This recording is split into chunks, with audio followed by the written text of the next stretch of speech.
I saw the highlights and I was like, yeah, it's cute little things, man. That's a pretty normal thing. And what? It expires on my birthday. That's wild as fuck. Oh, we planned that. Yeah, baby.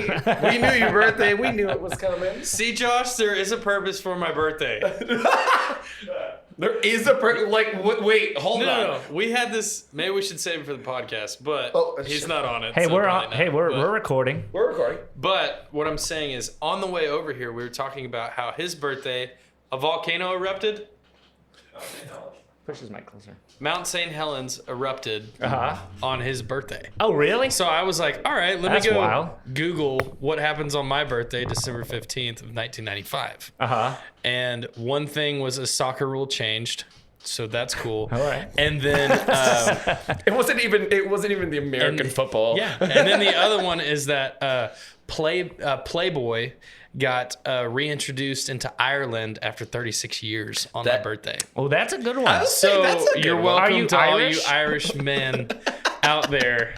Are you welcome. Irish? No, I think Oh. I'm like Swedish and Norwegian or something up there. Yeah. My dad was adopted, so I don't really know. Yeah. But You look like you would be like. adopted. I'm just kidding. I'm not adopted. My dad's adopted. See, now we're denying a little too much here. That's a great burn to somebody. You look like you'd be adopted. That is actually pretty good. Right? I wish we were like live and your dad calls in. No, son, I had something I gotta tell you. All right. Well, we like to start off with a cheers. Well, cheers. Let's do it. We're doing the shot cheers, baby. All right. Cheers. Cheers. Cheers, you guys. I'm gonna reach you. Reach it. Cheers.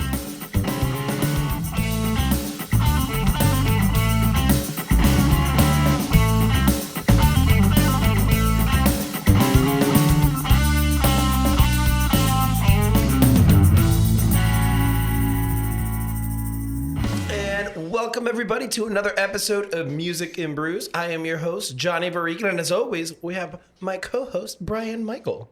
What up, bro? Bro, living the dream? Sure. It's the dream of living in hell as it's very, very, very, very hot. It's miserably hot. I took the dogs to the park yesterday and let them run around for like 30 minutes as I was just sitting there dying. Oh, yeah. And I looked at the temperature. It's like, it feels like 110. It's pretty great. It was, yeah. It's pretty sweet. Hey, at least I got AC in here this time. I know. As opposed to before. I walked in, I was like, oh, it's cold. It's cold in here. Yeah. But let's introduce our guest so he can join in the convo. Today we have an amazing artist who just arrived from the airport, Mr. Gunnar Latham. Hey, how's it going, guys? Oh, Thanks good. for having me. Absolutely. Thanks for getting here. Where were you just at? Well, we were in Texas. I did a whole run of gigs this weekend in Texas and played some shows and did a benefit thing in Bandera. Okay. And then had a day off, 2 days off. So the wife and I were doing the wife. I was, helping best I can. But she's more like visionary on the constructional work in our home. Anyways, did that. You just get told to do things. Yeah. Okay, yeah. Like, hold this, blah, I get that thing. Yeah. And then, came up here this week in Nashville. So partly for this and some rights and other things. So, awesome. Glad to be here. Nice. Yeah. So do you, we could dive in more, but I'm just curious. Do you travel back and forth? Do you live there full time? I've lived there full time. Yep. I've got a little baby on the ground. Oh, congratulations. Congrats. Thank you. I His name's think. Cash. You're good. Yeah, his name's Cash. He's like almost 3. It's literally next 2 weeks he'll be 3 years old. wow. So That's Nice. awesome. yeah, man. so I live in Texas full time, and then I just travel, back and forth to Nashville, to and fro, just rides, Cool. meetings, whatever. So you're here often. Yeah, probably once, sometimes twice a month for a Okay. couple days at a time. Cool. So. Damn. We'll have to dive into that more. Oh yeah. Where's my notepad? We're gonna. Yeah, I know. Yeah. But first, one thing that we like to do is talk about what we're drinking. So, Jonny, you gave us a shot right off the bat of some whiskey, which is a good choice. For I feel we like got a country this, artist this in here. felt, We gotta this get felt whiskey, right? appropriate. I was gonna text you. I was like, I don't know what he drinks. I'm gonna buy some whiskey, but just in case, you have tequila ready. And then I forgot. What do you drink normally? What's your normal drink? Actually, that's a good question. Well, he's from Texas, maybe tequila. Cold tequila for sure. Ah, damn it. Yeah. I screwed up. No, you didn't. I'll totally take a warm whiskey in the middle of the day every day. No, I'm kidding. I did fuck up. No, you're good. Hey, You're you good. know what? There's nothing better though after that first shot of whiskey where you just Oh yeah, now Warm. we're set. Now that's set the But tone. now we're starting. Now we're getting sweaty because Yeah, it that was set so the hot. tone. I will say I was very glad it was not Jameson because I would have been like, oh, that's a little heavy for Can't me. do Jameson, huh? Man, it's just a little. Now the much. question is, would you have? Oh, 100%. He's our people. I full send. That's just. Well, so we're doing whiskey. One of my favorite of the moderately priced whiskeys is Four Roses. That's a great one. Just their yellow label. That's a really good one. I love it. You say whiskey, but it is Kentucky bourbon. Yes, but all bourbon is whiskey. I know, but No. be specific about it. Oh my God. Fine. Kentucky bourbon. Do you want me to go through the history of bourbon and how like Yes. the laws that need to be made that it has to be at least 51% corn? Is that what it is? Okay, I was trying to remember which one. It has to be aged at And least what's 4 rye? years. Rye is... Rye is just has high rye. Oh, but the corn and all that's the same? But you know the saying is rain makes corn, corn makes whiskey, whiskey makes my baby get a little frisky. Frisky. There you go. Oh, where is that from? Luke Bryan. Thank you. Song. You're welcome. Yeah, I knew it was a You're song. I just didn't know where. Anyway, so Four Roses, nice, and then a little Miller High Life, the ponies. It's so cute. I was about to tell you that, but we got on a little different tangent. In Nashville, it happens all over the place. It's the like shot in a pony, so you get it's like a little deal. So yeah, I've gotten used to just the little tiny ones, but they're delicious. It looked refreshing. Yeah, I guess. It was right after my workout, and I was like, I want that. You remember in Men in Black when he has the little tiny gun? Yeah. And he goes, I feel like I'm going to break this damn thing. That's what I feel like with these little beers. I'm okay. I feel like I'm going to drink it in one gulp. I mean, it's like a shot. I feel like I already took mine as a shot. Yeah. This is why- he's already ready for his Okay, we have to run the podcast, so I had to keep myself in control. No, you're good. You're But good. that's why I was like, you should bring him like an actual beer. Yeah. You know. Yeah, I got a case up here of we're drinking. Well, actually, I'm drinking a leftover beer, but we are going to be drinking You need me to grab it for you? Pabst Light. Yeah. This is the new favorite thing right now. Just because it's $11 for a 12 pack. Yeah. Oh yeah. That does sound tasty. Yeah. That was okay. But yeah, so we're drinking that, and Let's see if I can get a good. Oh, that was a good one. I'm gonna mark. That's a great sound I didn't for even- yeah. us in a song. That'd be. So I didn't mean to like just show you up like Oh that. my but, God, I like, know. You know. It even had a lead up Sorry. to it. It had God. I know. You should put some reverb on that. Seriously, that'll be a I- great soundbite. I almost want to do that as like you know like the like for like an EDM song, like it's building up, Oh, building drop? up, and then it drops and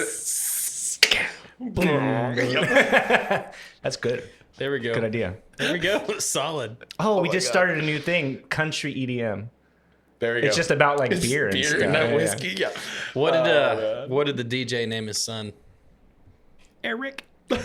Eric. Never heard welcome. that one. You're welcome. You must be a dad. You're well. Oh, dude, I got him lined up. No, bro. that was so good. I've never heard that. Oh yeah, especially when you go Eric. That's good. Oh right. Oh, now I'm terrified. This is where we're starting. This is good. So Well, do you want me to start this off? yeah, we're just gonna dive in. Let's dive in. So, oh my. You good? Apparently not. All right, so Gunnar. Normally, when we interview people, we want to kind of just get a little more like start from the beginning. What like a little bit of what got you into music, some of your history, just kind of get into your personal life a little bit before we go fully into music. Sure. Yeah. I grew up in San Marcos, Texas. My dad was a music minister at a little church there, a little Baptist church, and I also grew up in San Marcos, but California. so I was like, oh my God, San Marcos! I saw that. yeah, on your thing. yeah. That's funny. But yeah, that's awesome. But your dad was a yeah, preacher there. You said? yeah, a preacher. Well, he was a minister. Now he's a pastor of a church there. But I grew up playing on stage, all different instruments, piano. Sorry. It happens all the time. Yeah, beers, they come back up. Piano, bass, guitar a little bit, drums a lot, that kind of stuff. Just jumping around. When people were out on Sundays, it was like, you're going to play piano today. I'm like, all right, figure it out, kind of thing. So grew up doing that, but also grew up doing rodeo my whole life. Oh. And that's what my dad did. He rode bulls in high school a little bit and kind of like pre-college age through that, since he was a kid. Mm-hmm. And so rodeo's kind of always been in the family as long as I've known that kind of cowboy way of life. And let's see. I guess it was around 10 years old or so when my dad was like, hey, let's get you starting to rope a little bit and riding some horses and all that stuff. Because my dad loved, everything from Beastie Boys, Vanilla Ice, George Strait, Randy Travis, and everything in between, all of that. And so that's what I grew up listening to, was just all kinds of music. And, I listened to music as I was rodeoing, headphones on while you're warming up your horse, ready for something, to do whatever. And so kind of like long hours on the road, rodeoing through high school and into college and stuff is where I just really, really fell in love with country music, more than just what my grandpa and my dad had shown me. I really kind of like wanted to find my own type of songs that I really loved and so on and so forth that way. And years later, I was in college. I went to school at Sul Ross State University in Alpine, Texas, which is way west Texas in Big Bend National Park. It's actually where the Chihuahuan Desert is, the end of the Rocky Mountains, as they say, come back around and go through Big Bend National Park down there. And so that's kind of where that area is. And I lived in an RV on a mountain, and I fed Aldad and mule deer corn about every morning. So that was pretty great. A pretty good stepping stone to trying to write country songs. So I started writing music in college while I was rodeoing full time in college and semi-professionally and professionally. Doing that just for fun at parties kind of stuff, like, hey, Gunnar, get your guitar, come play. So I'd play at a campfire at a little trailer party or whatever, at rodeos and stuff. And then a friend of mine was like, hey, dude, I'm bartending at the Crystal Bar down the road. You should go play down there. I was like, all right. He's like, we'll pay you $300 if you play for 4 hours. I was like, wait, what? I make $300 and go play? He's like, and you get a bar tab. I was like, ooh, all right. You were like, just sold. Wait, bar? Yeah, I was like, you could have just said bar tab, dude. You would have to pay me, But anyways, so I started playing there once a week and just trying out songs that I had written and a bunch of covers that I liked, and then over time it kind of grew a little crowd, some fans that would come and friends, mainly friends. It's a really small town, so it was just you knew everybody, and they'd all come out. But so after that, I kind of slowly moved from rodeo into country music and just kind of started seeing rodeo is a sport where you don't get paid every time you compete. You only get paid when you win. Oh, right. So you think about your horse feed, your hay, your diesel in your truck, your food getting there, all the stuff for a weekend of rodeos. And on top of that, your $150 to $300 entry fee to compete. Jeez. Right? You're spending probably around $2,000 a weekend, if not more. Oh my God. Right? With no guarantee because if you lose, right, if they only pay 3 holes, which is first, second, and third, and say you win fourth, you're done. You're done. You don't win anything. Wow. You might as well just missed. Right. And especially if you miss, you're done. You get nothing. Well, I have to jump in with an auxiliary question. Uh-huh. How often did you win? How good were you? Man, I would win probably 45% of the time. Oh shit! Which is that's expensive. Well, It is expensive, correct.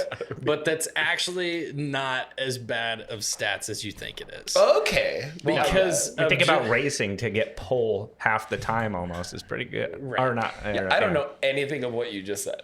Well, the word I understood was racing. well, the top three, the Yeah. three pole positions or whatever, or not pole. You know what I mean? Yeah. And if you could say, you know, That's very hard to do. realistic, like you're like when I'm hot, you know, it's like you're 45, 50% in there and try to stay there. When you're low, if your lows are 30, 35, you know, 1/3 of the time, every 3 rodeos you place or win something, that's not terrible. Right? It feeds the bug to keep going. Yeah, you play golf all day and you have one good shot. Yeah, You're like, all right, I can do this every day of my life. You know, it's a lot like that. But through that, I kind of realized, like, I was like, man, I could actually like make money playing music. And like the risk is like some crazy bar owner's like, I'm not paying you, you know, and you're just like, yeah, you are, you know, and it's Yeah, kinda, right. That's which the has risk. never happened so Legally. far, but like, you know, you know, that's just what happens. Hadn't happened to me yet. So do you think that it was a financial decision? It was a financial decision, but also I'm a believer. I'm a faith-based guy. That's just how I grew up, obviously, saying the church stuff. So to me, it felt more like a calling. Like a door was starting to close in rodeo, and another door was really opening in music, and it was just a lot less friction going, you know, down that slide, you know. So yeah, I just kind of fell into it. And, you know, I did not ever think that I was going to be singing country music, if I'm going to be honest. Yeah. Like, I thought that by now I'll be 30 in December, right? That I would have like a couple gold buckles at the NFR, doing that thing, rodeoing professionally all the time, full time, that thing. And that just wasn't the plan so far yet. Right. I haven't given up on it yet, but, you know. It's still there. We haven't even gotten through your story yet, but I already have questions because this is this is something we talk about a lot, or not a lot between us, not with guests. So like as you said, it's not over yet, but having to, but how was it, and how did it feel like switching that mindset to like a whole different goal? Right.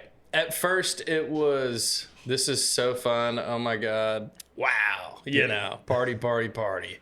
And then when I was like, met people in the industry and people that really helped me and kind of line things up, like one of my best friends, you know, mentors, Josh Greider, shout out. He kind of showed me how to make it a business. And now we're like making money. Right. Supposed to. And you know what I mean? Like, if you know what I mean? And kind of laying out a great foundation of songs, that kind of stuff. I was like, oh, I can take the passion and fire that I had in rodeo and work ethic and put it into this program right here. Right. Now I can see a vision, and we'll just do this and kind of rinse and repeat itself.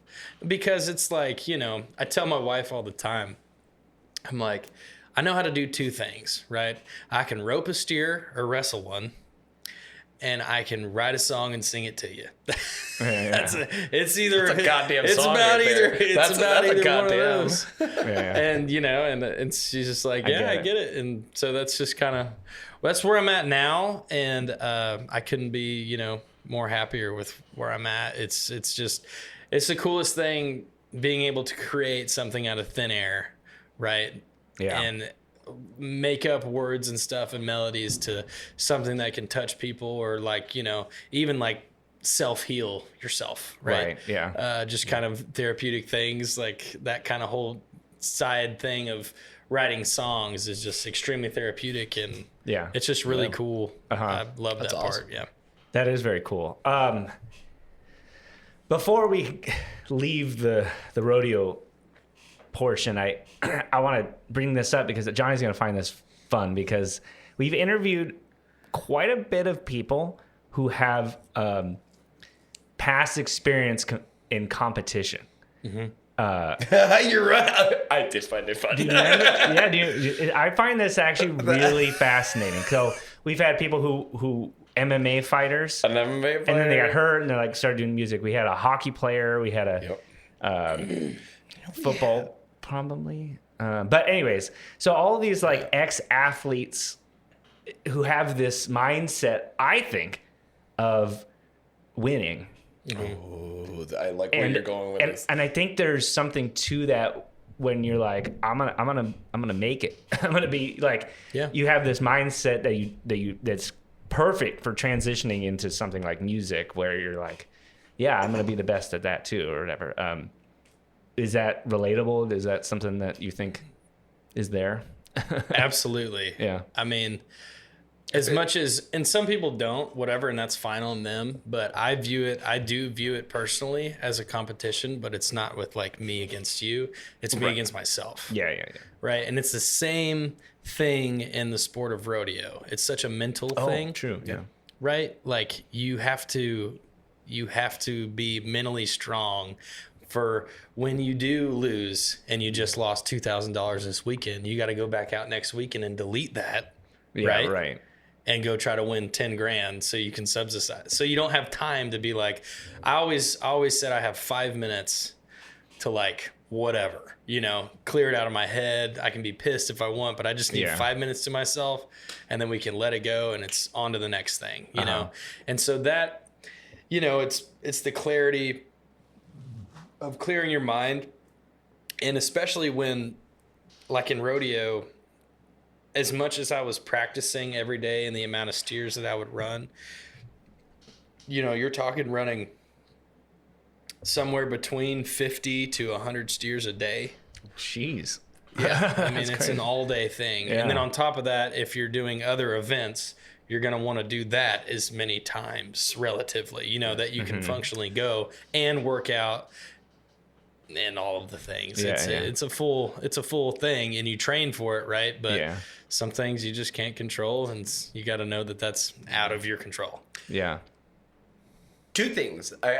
This is going to be more discussion based, not question. I loved the 5 minute thing that you just said. There's a show on Apple TV. I'll think of it in a minute.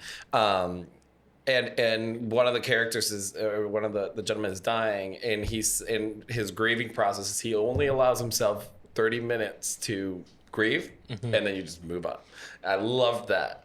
But what I really want to say is, based on what you were talking about, which is like the athlete to musician, there's like you were bringing up, it's a lot of like when you're an athlete, you have to just constantly be fighting and going and super driven and goal driven.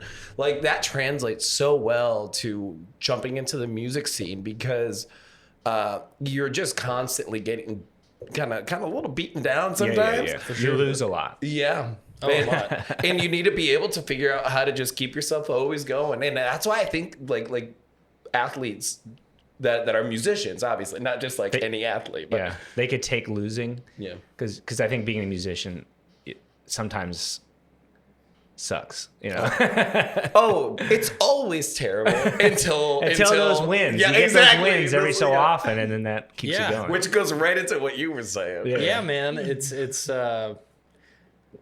I think something that most musicians, or at least that are at my level right now, where we're up and coming, kind of like catching breaks here and there, haven't really like done the big thing just yet, right? Is our social media. We're all like on it every day, and we're doing it, and we're putting out great content. If you're putting out great content, right? And you're stuck in your 300 to 1,000 or 1,200 view thing, and you're like, what is going on? I'm putting out great content. I'm doing this stuff. I'm doing my time, all that stuff. And then you put out some stupid video, and it gets 150,000 views, and you're like, well, I'll do that again. Then you do it again, it doesn't work. Yeah. And then like a month later, you do some video on your guitar, and then that's like the song now. And you're like, wait, what? That's the song? And it's one of those things. And it's like, you realize you're just kind of swinging for fences.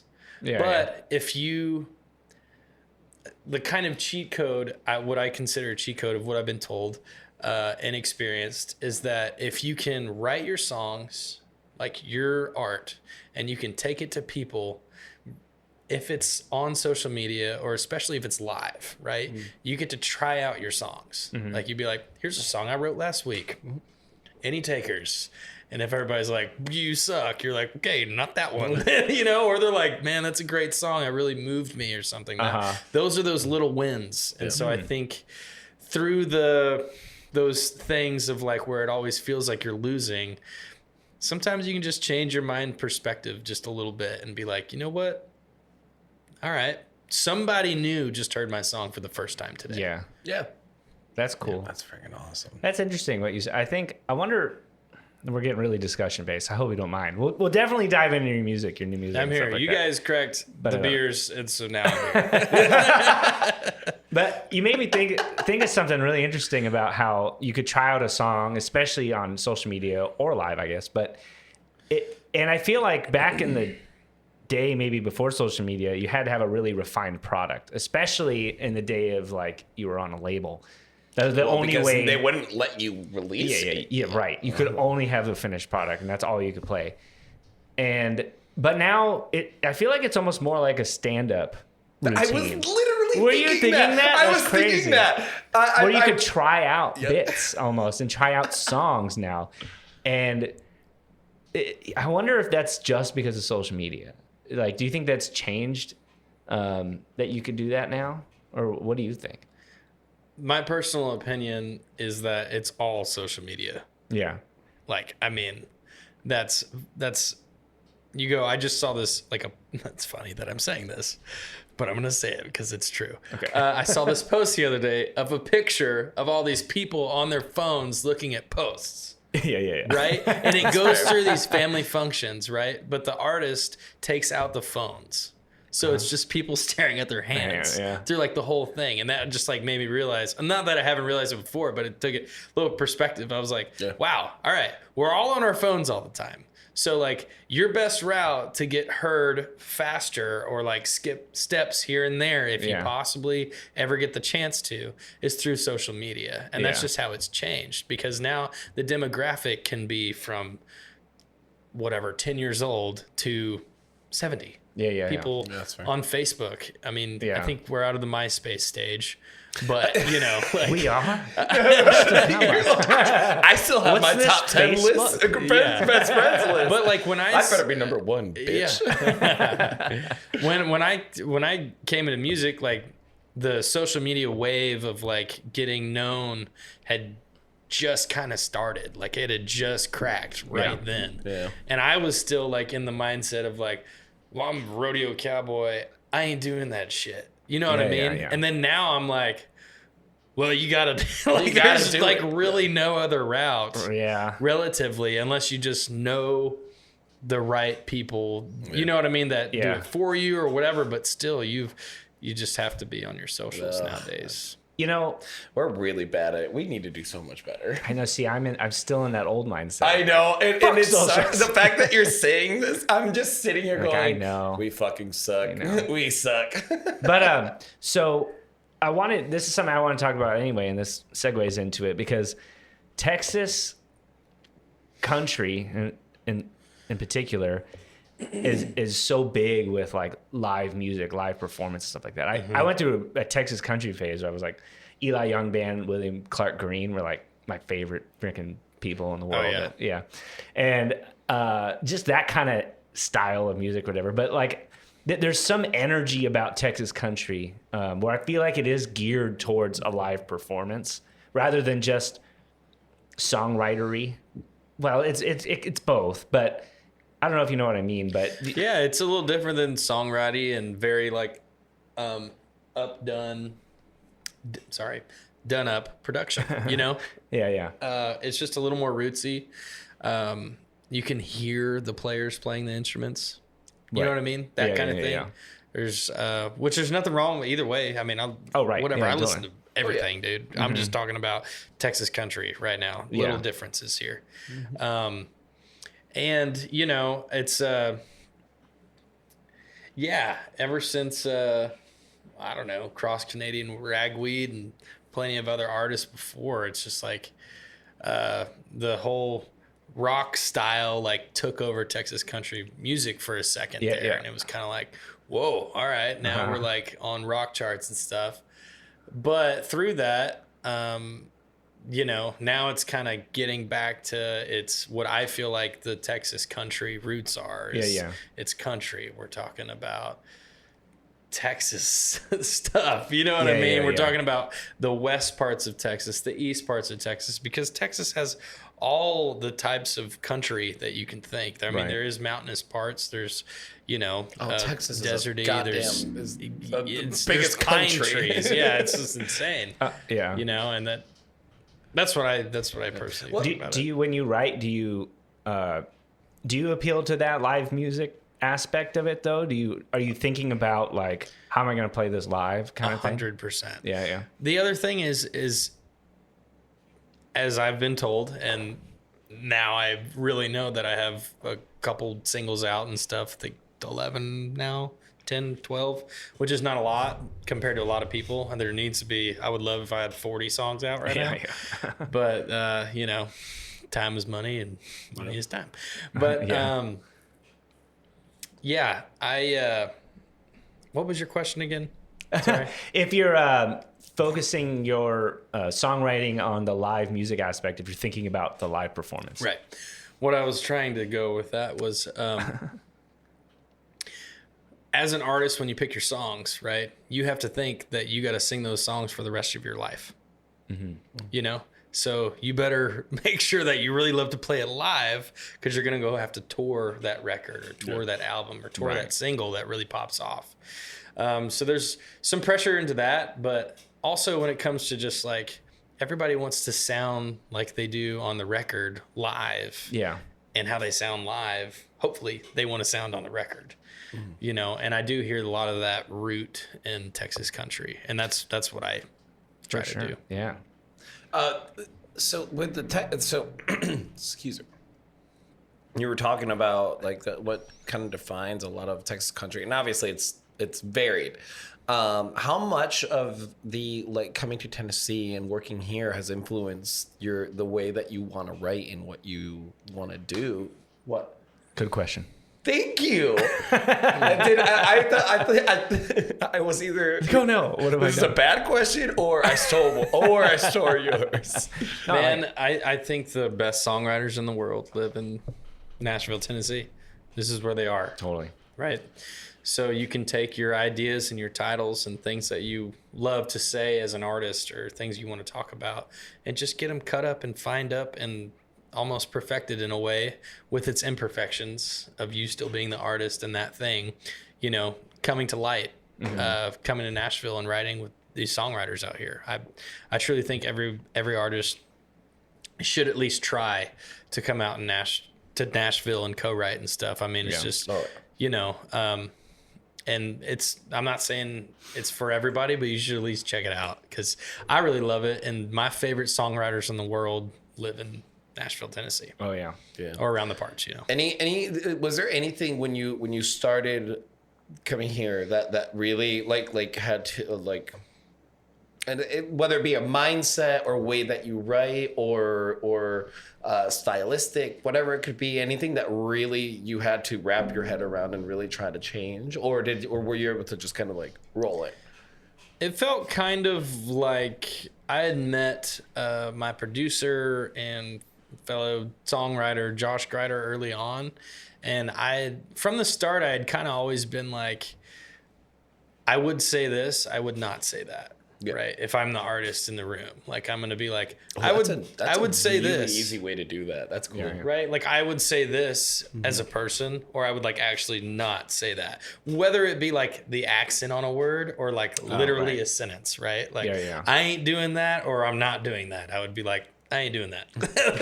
Like those kind of things. And those are like accenty stuff, but like it can go like deeper than that. Right. Yeah. And so I've always kind of been big on doing that. And Josh had always kind of given me the freedom to write that way and be the artist and that kind of stuff. So I always felt like that was my strong suit, where I could like, and it seems like through, you know, hit writers and stuff that you get to write with, it's almost like makes it a little bit easier on them if they know what you are, a story you have, that kind of thing. And you're like, I wouldn't say that, but I would say this. They're like, oh, would you say like this? And you're like, yeah, I do that. And it just kind of like, and that is what co-writing's for in Nashville in these parts, when you get to write with the best songwriters. I don't know why something this simple broke my brain a little bit. Yeah. This is one of those like revelations. Like, this is really good.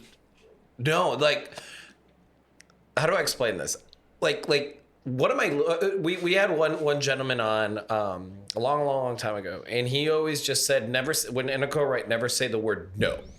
Try to word it differently.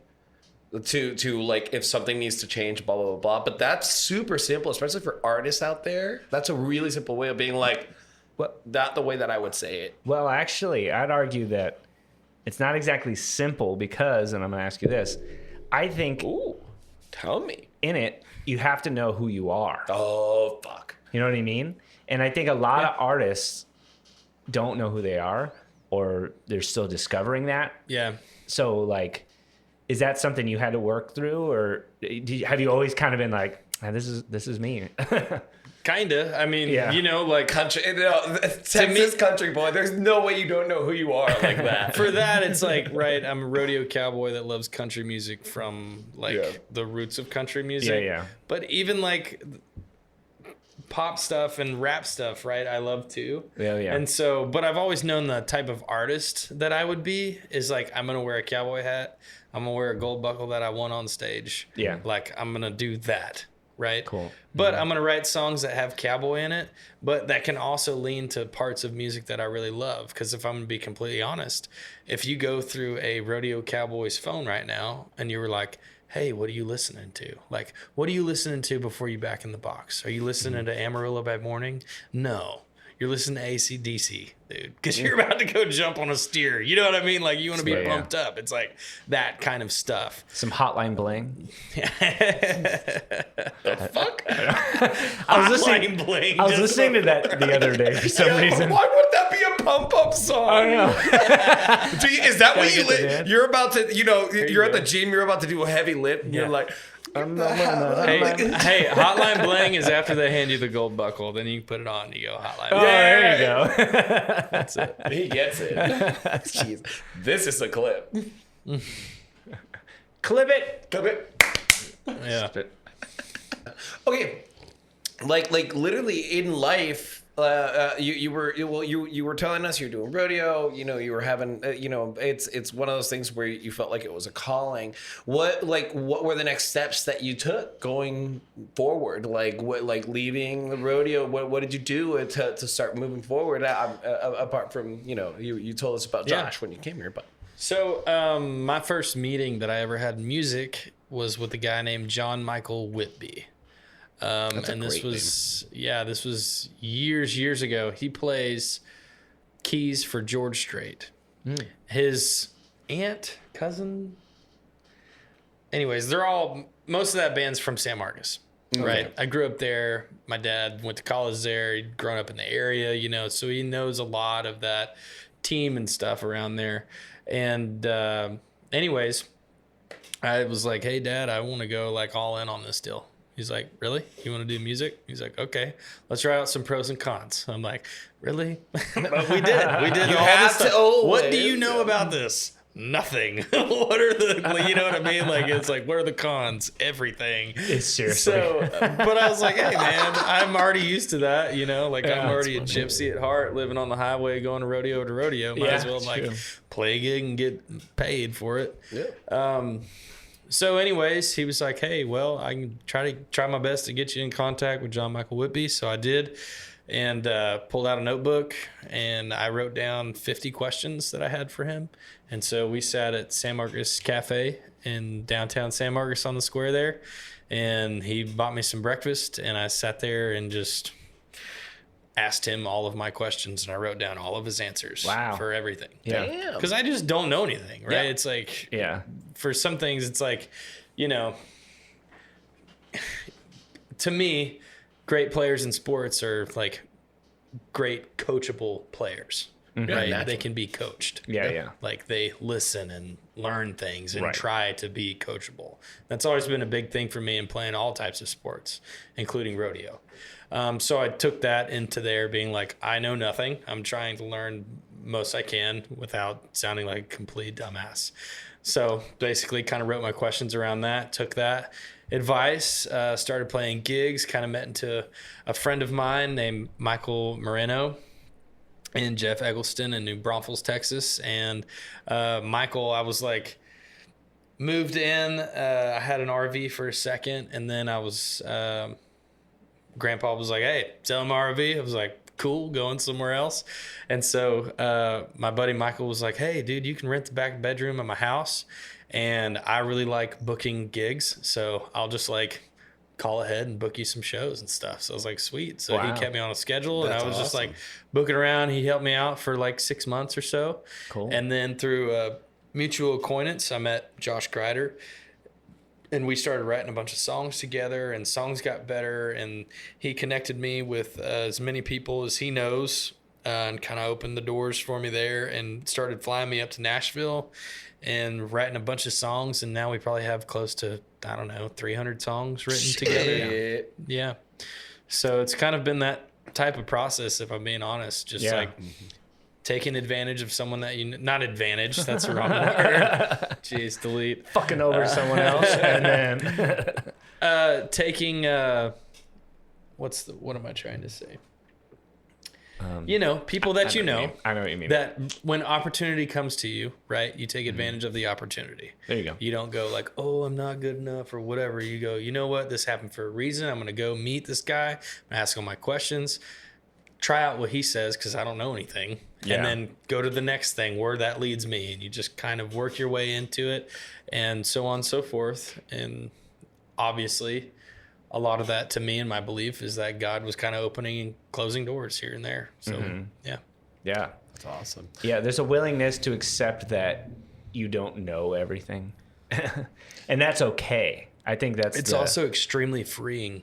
yeah, I bet. Extremely freeing Yeah. to be like, I don't know very much, but I'm willing to learn, and Yeah. we'll just see what happens. I always say there was a very specific bartending job that I walked in saying, I know what I'm doing. And I walked out going, I don't know shit.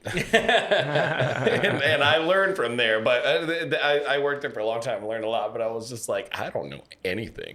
Right, yeah. Being able to do that. Thankfully, my father instilled that in me pretty early on. Being like, you don't know shit. You're stupid. Just it's... Now I'm thinking it's abuse, but We'll add that to our list of shirts. You don't know shit. That's great. We have another one that's what is it? No one's thinking of you. no one's thinking of you. That's what I really want That's to do. a really great one. It's profound though. It's all about. mean, It's all about just being like when Quit you, worrying about what other people Yeah, think. what- Oh, really, absolutely, yeah. yeah. There's literally a couple people thinking about you, probably, Maybe, but yeah. not Your everyone. mom, usually It's not- moms. Yeah. That's not what I'm thinking. When you walk into a room, nobody's probably thinking about you. I just always assume this, and as I fetal position in the shower. Yeah, sorry, Johnny. This is heartbreaking for you. I know. Oh my god. Oh my god.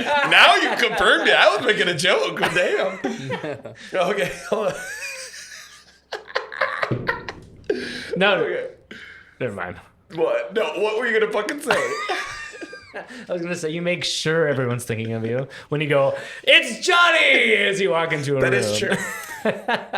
But they all think the same thing. Don't worry about it.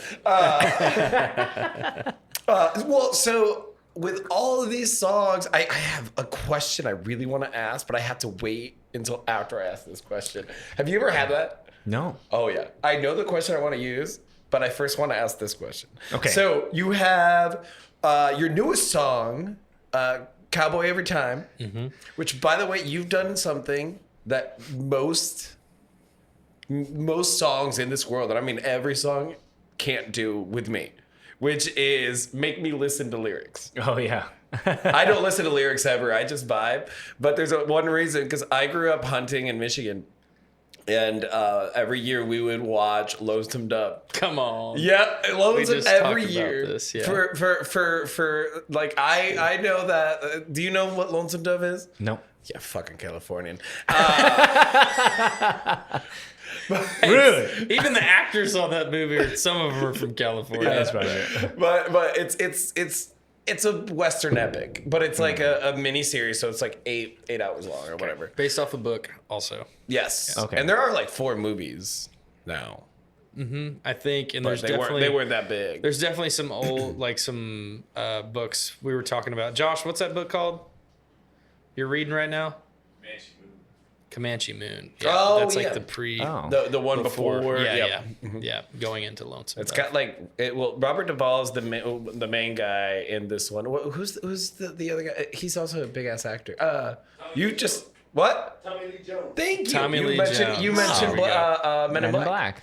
Yeah, but you say like us, like from Lonesome Dove, and my brain immediately went, huh? Yeah, It's a very funny. rarity. And then I listened through the whole thing, and I was like, I really like this. Oh, Yeah, that's yeah. awesome. It's a rarity. Anyway, well, talk to us a little bit about the release on this, the writing. To give us a little bit of that. Yeah, so I this is my first song. Not my first single, but it was one of the singles that I felt really strong about, where I was like, man, I want to give this thing the best chance it has. So I got a group together, a team of guys that Josh and I kind of met and was like, hey, let's build a game plan. So I have a guy in my group named Daniel Gallegos. Shout out Gallegos Production. He does all my video work, all my stuff. That's awesome. So him and I just got together and we were like, dude, let's shoot content for this. Let's just pump this out best we can, like every day, either acoustic or lip syncs or whatever it is, to just let people know this song's coming. We're gonna Social media do this content? social media content every single day, just like Yeah. on the nose, like this is happening. Just kind of baby stepped it, and then it just got to where it was like every day we're just pushing the crap out of this before the release. That's awesome. And then on top of that, playing it live, seeing the reaction. Everybody comes out in 2 steps to Cowboy Every Time now, so that's great. That's awesome. Yeah, it's really cool to watch and see the live reaction. Like I said, it's the best thing you can do playing live is try out your songs on people. Yeah. Full circle to the beginning of the Yeah, episode. Yeah.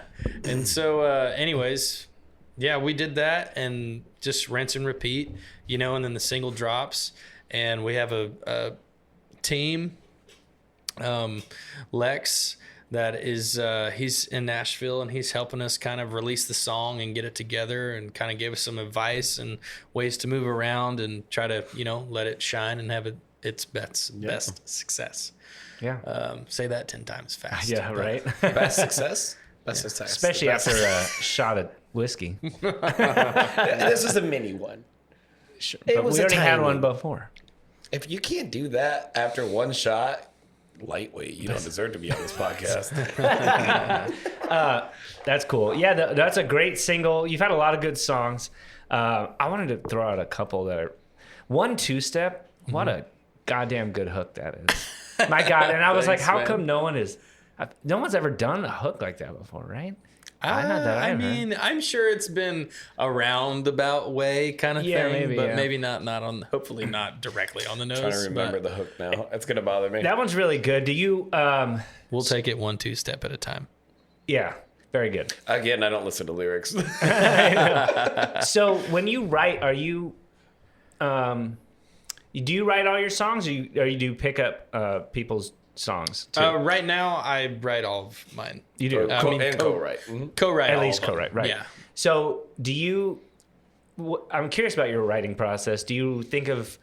I know it's different for everybody, but do you kind of have a list of like cool hooks and you write around that, or does the hook kind of come naturally, or when you get into the Focus on co-write, the is it- story. How does that kind of come Well- about? Especially that song. It kind of depends. Specifically for that song, I believe I had a melody for the song, and I wanted something that was kind of like this rappy thing, like that was just cool and modern. Yeah. But I wanted the lyrics to be, you're in a dance hall trying to pick up this girl, and go dance with her. You know what I mean? Like, because I'm playing in dance halls every weekend in Texas or around the areas and states, whatever. People want to dance. Like, let's put that disco ball through your radio sitting on top of your car right now, and you're driving down the road going like, all right, I get it. I'm there. And that's what the accomplishment, that's what the idea was, hopefully, that we accomplished with the song. Yeah. That particular song, I do believe it started with a melody of sorts, and then it kind of moved from there, and then the hook happened later, if I want to be honest. Yeah, that's interesting, And those are like the really fun ones. When that you're is like, cool. oh, where's it going? And then someone like lines out a big line, you're like, there it is. Yes, those are great. Yeah. And that's cool. Yeah. So, but then there's some songs where it's been like, right there in the thin air of the room. Like some of the ideas that I like wanted to write or something that I wanted to say lined up with another title or something that someone else had, and we kind of blended them together, and then it, the baby of the song was made, kind of thing. Right. And so, it's a lot of that, and it happens in all different ways. I was told when I first started writing by a guy in Texas that's a big hit writer. His name's David Lee. Mm-hmm. He would always say that if you're quiet enough and patient enough, the song will reveal itself. It'll come down to you. Yeah. And I think that's something that I try to cherish when I do write, is like really diving into it and not like just writing things to write things, but like slow down, just let it happen naturally, and like dig into the right. Like, you know what I mean? Like, well, we can beat that line. You know what I mean? How do we beat it? And then you go under that, and then you try to, you know what I mean? It's just kind of like that process. Like I have no problem. Like if a song took 3 months to write or whatever, but it ended up being great, I'm like, yes, I want to write great songs, not just good, but great songs. Not saying that every song that I have out right now is great, but to me, it feels great. Yeah. Well, actually, this kind of jumps into the second part of my question that I wanted to do.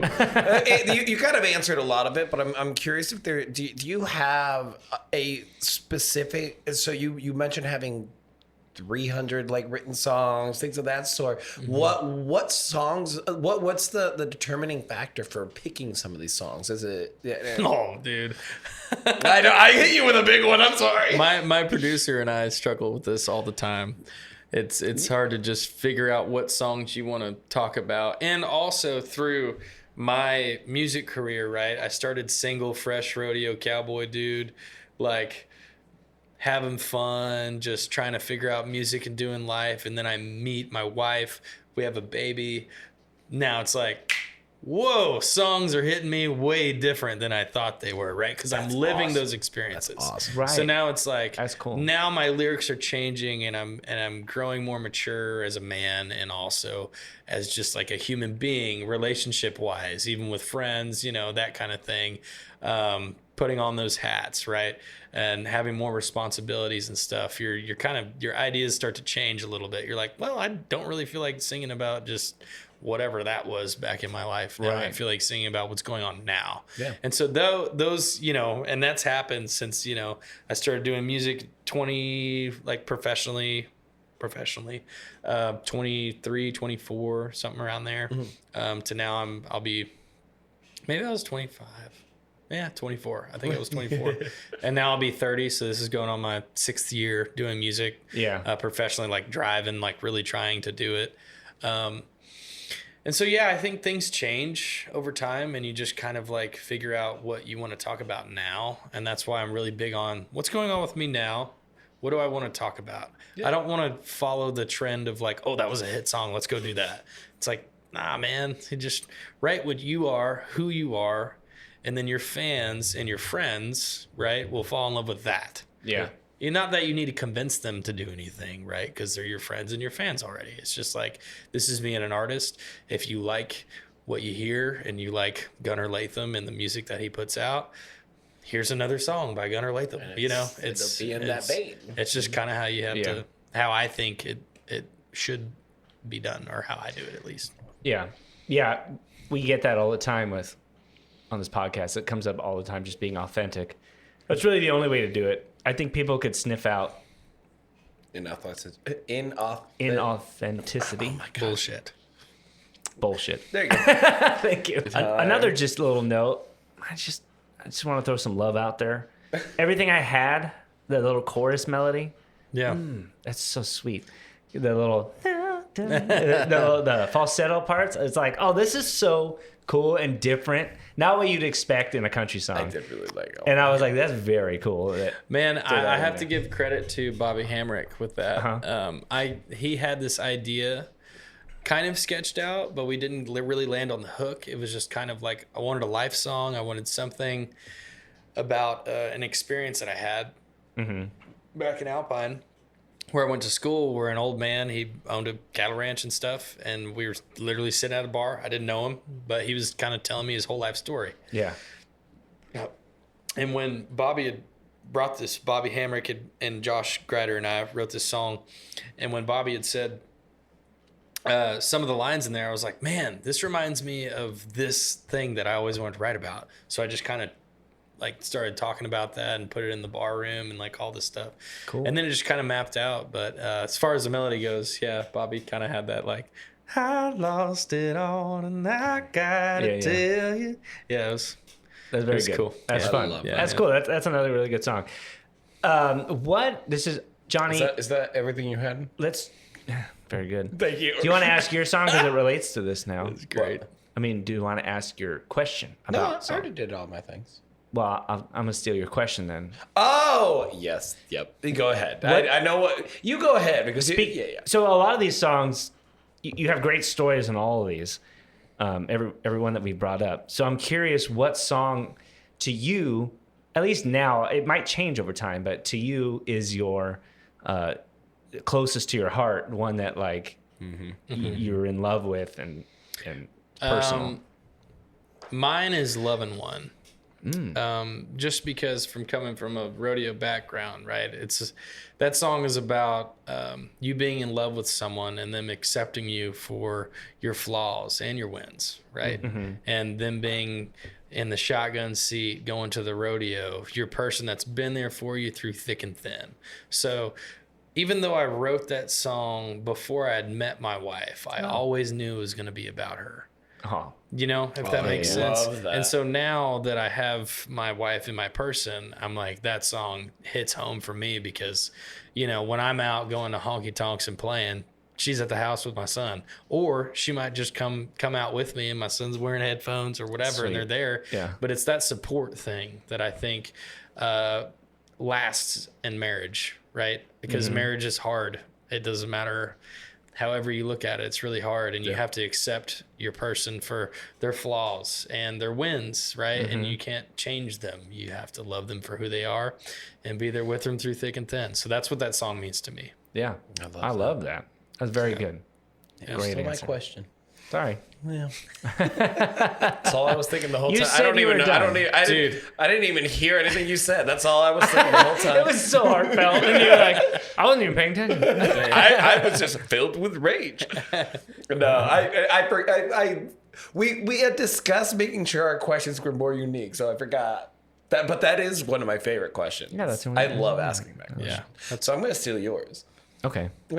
But my friend, Brian, unless apart from the last one, is there any other questions that you got? Because I think we are about, we're about an hour. So we'll probably cut about 10 minutes. Yeah, this is about good time. Can I try out a new question based on our last episode that we had?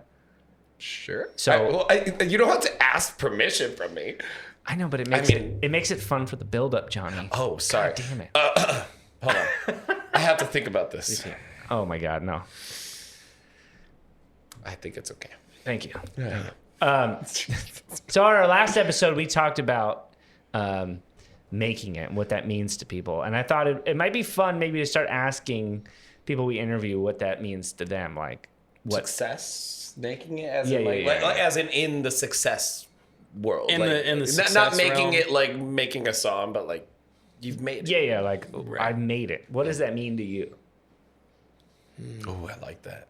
That's a hard question. That is a really hard. I don't know. It's a hard one to like not sound like whatever. That's what I'm curious about. That's why I like when There's I nothing wrong with just saying, honestly, making a lot of money. mansion and yeah. There's nothing wrong with that. It's for me, making it would be when I go play a stadium, everyone knows the words to my songs. Oof. Oh, I like that answer. Shiver inducing. That's a great answer. Mm-hmm. Yeah.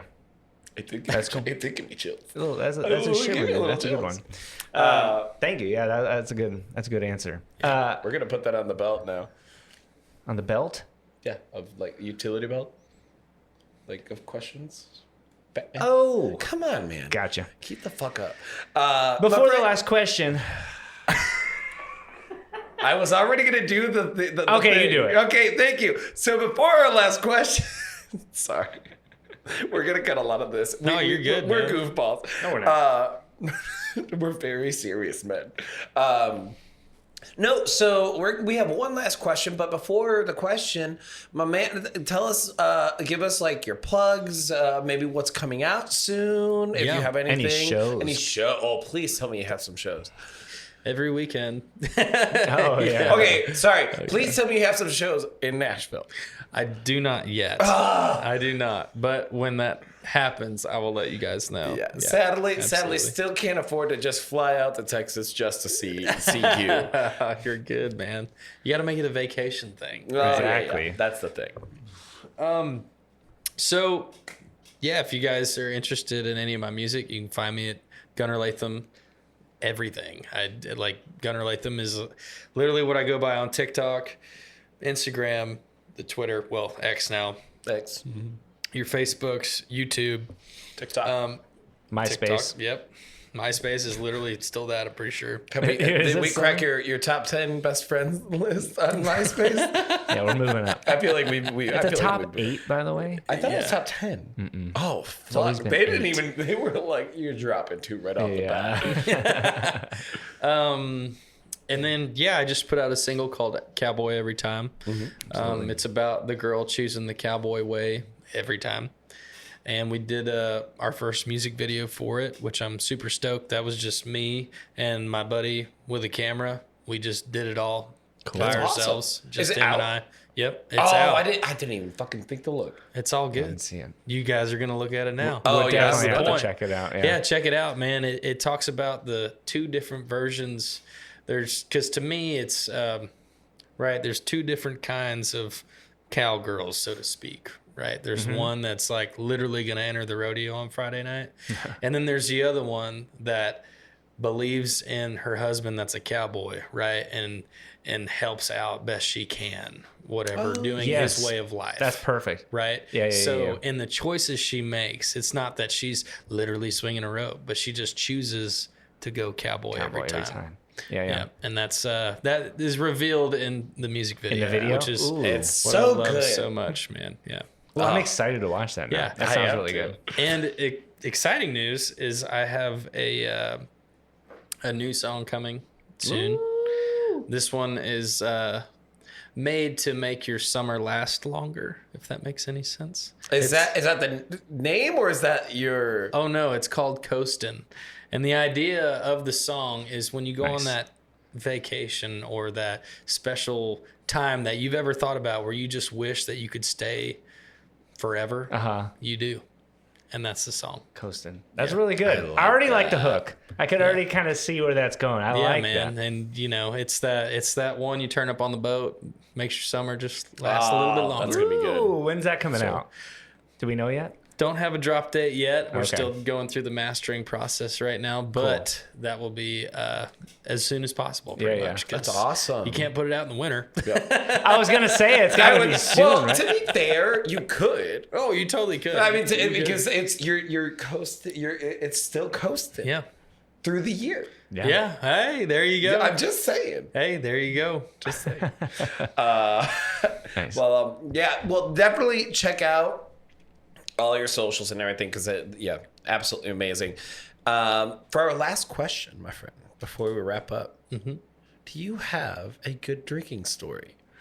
A good drinking story? Yes, this is Music and Brews, so we want to bring the Brews back into it. Oh my So god. let's hear a good Dude, drink. we've had some. Okay. So don't worry. I'll You're not. keep it, you're- I'll try to keep it, appropriate for the. you do have a listeners. kid. Yeah. We've had a felony. You ever had any illegal ones? Yeah.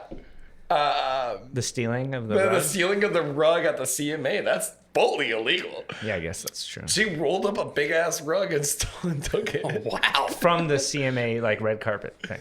Wow. Yeah. Dang. I literally That's was intense. like, that's amazing. Mine, let's see. One time I was in Lubbock, Texas, and I was playing this little Monday night songwriter night at this bar called Blue Light. And Cleto Cordell from Flatland Calvary was there, and another friend of his was there. And I had played, and then he had got up and sang some, and we talked and chatted, and then I sang after. Again, just kind of like in the night. They were drinking at the bar, and I was just such a fan of Flatland Calvary. Still am.